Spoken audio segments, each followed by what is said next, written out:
Hey, thanks for being here. You can hear other conversations just like this one on arrow.net, ARROE.net. Let's do some pod crashing. Episode number 186 is with Jesse Hyde from the podcast Deliver Us From Ervil.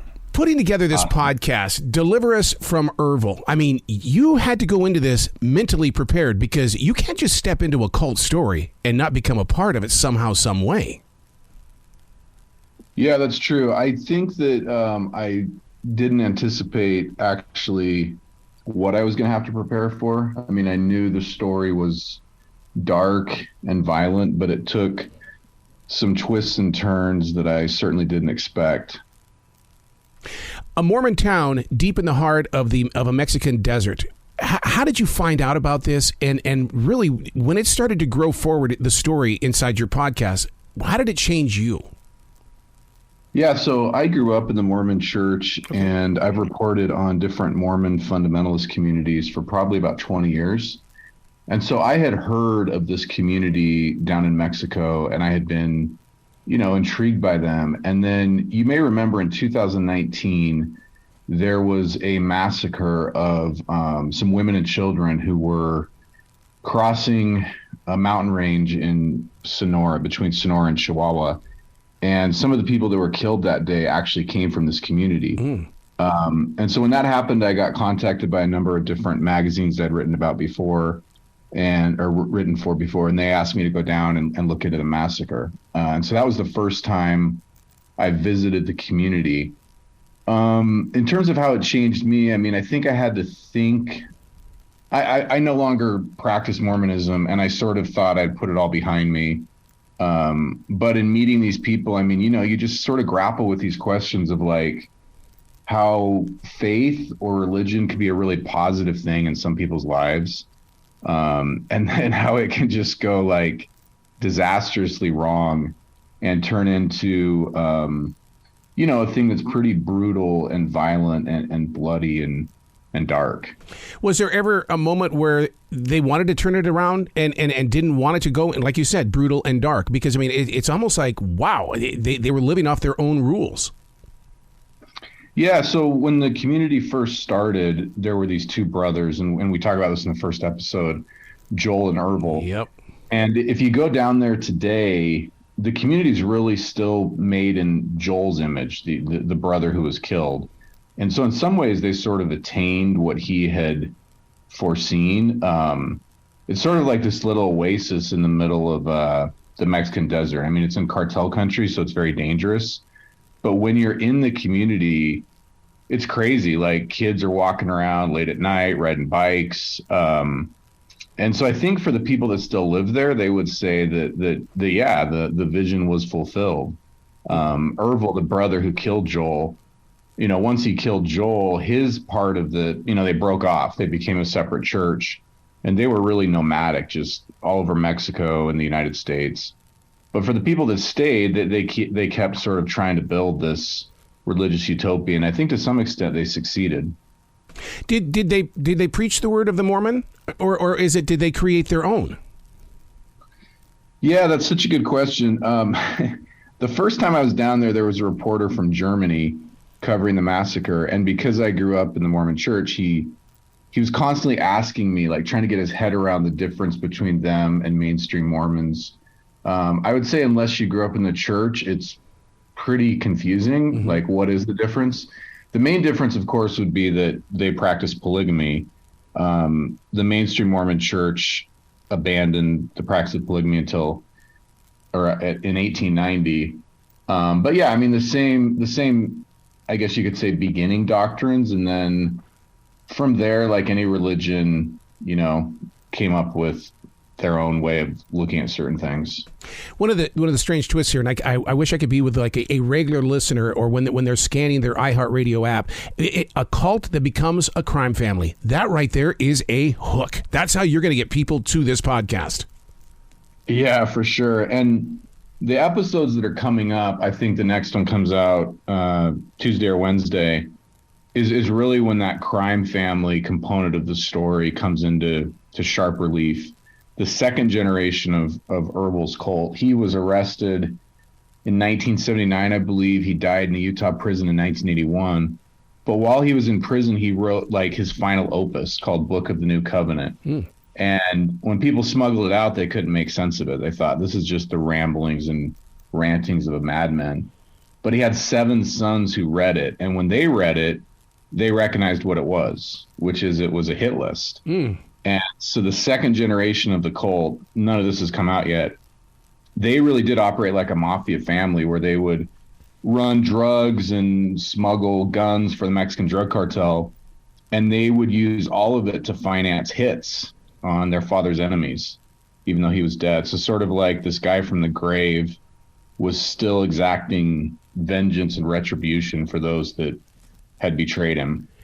As real as you lived it, but to a listener, it's like, wow, was he writing this on his computer? It seems more like a novel that was like, instead of something that actually took place. Yeah, I know. It's one of those things like truth is stranger than fiction. And I've written a lot of wild and crazy stories. This was one where even as I was writing it, I mean, and there's a couple different books about the early years and some of these different murders. I was sort of astounded by just the volume of killings. I mean, it's unlike anything I'd ever come across, just one after another after another. But yeah, I mean, it's fairly unprecedented, I think, in its scale and scope of violence. One of the things that you cover inside Deliver Us From Ervil is the fact that these followers were groomed at a very early age. Yeah, so in the upcoming episodes, we talked to a girl who grew up in the cult, never knew anything different. And she talks about how they would sort of have like a military training camp there in the desert of Mexico where they would be shooting, AR-15s and really training like a military operation so that as they grew older, they could go carry out these missions. How did the followers find their faith in Ervil or even in Joel? Because I mean, you could see the writing on the wall. It was chaotic and it was psychotic. Yeah, I mean, I think in the case of Ervil, he was incredibly charismatic, and I've thought about that question a lot.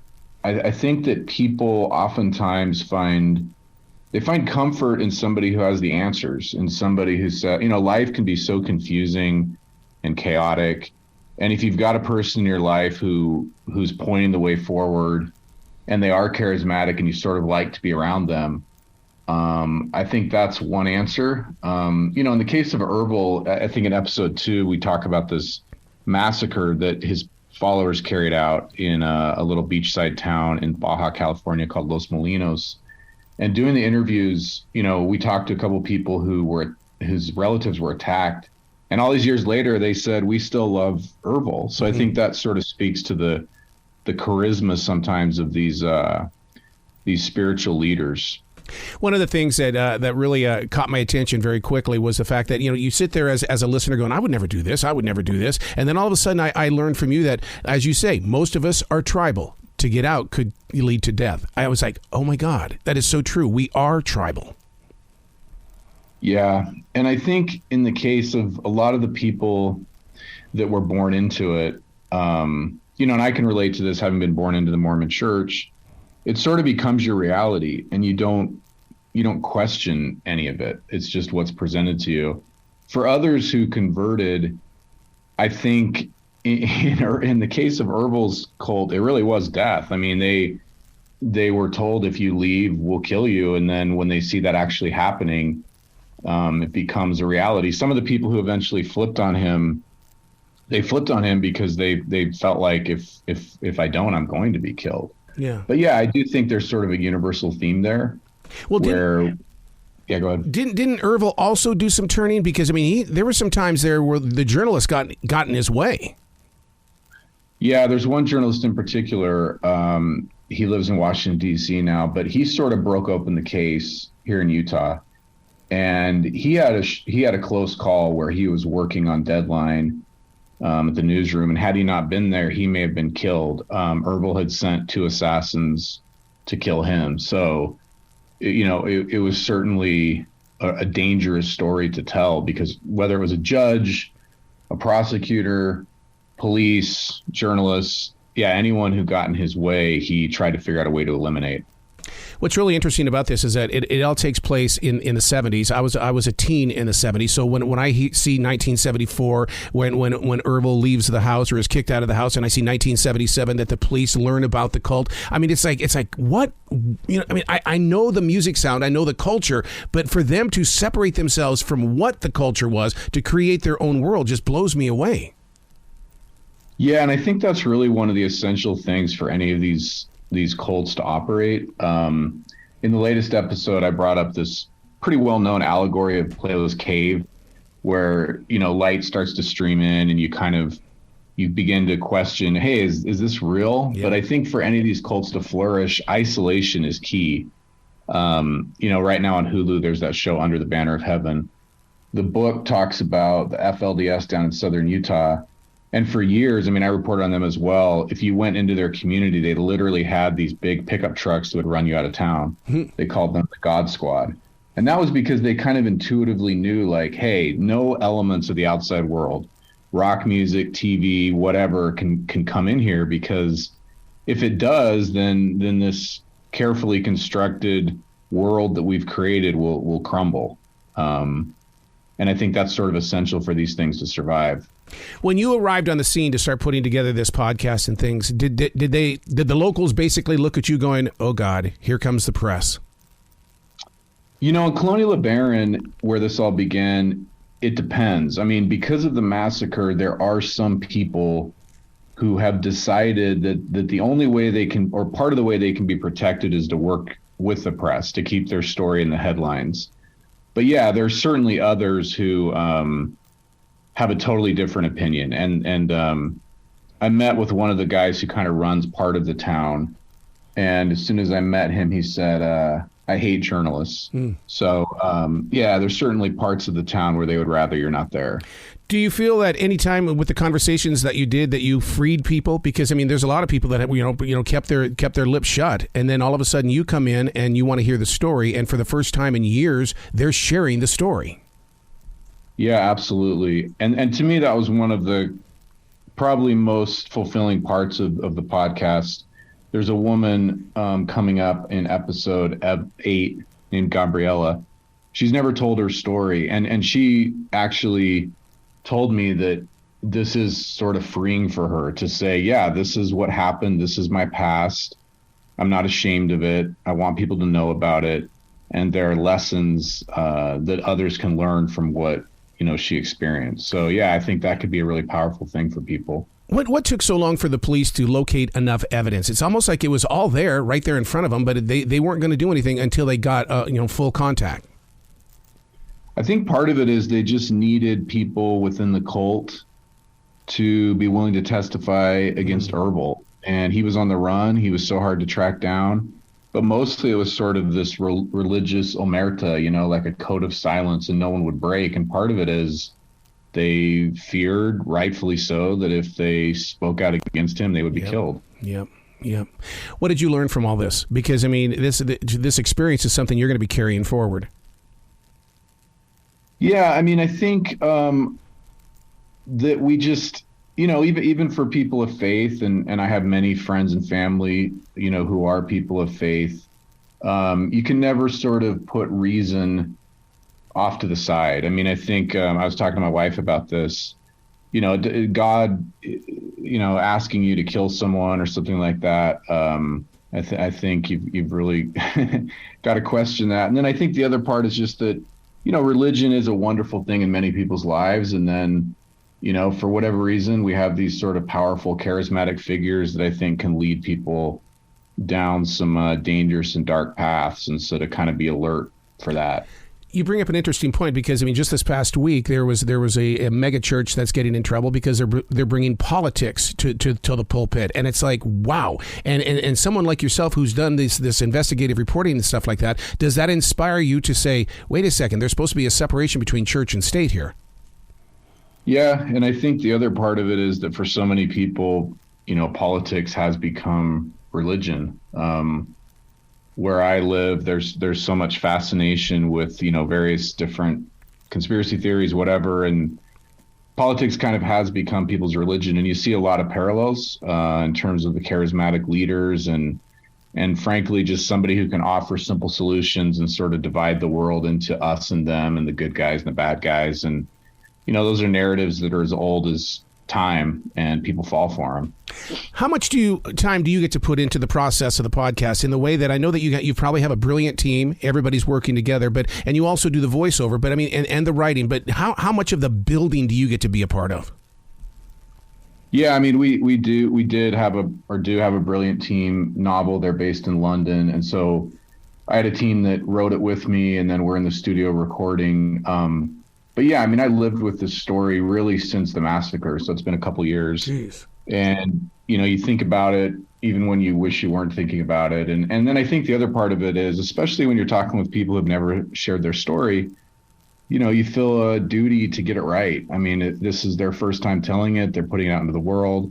So that's a pressure as well, to just feel like each person you talk to, you treated them fairly and did their story right.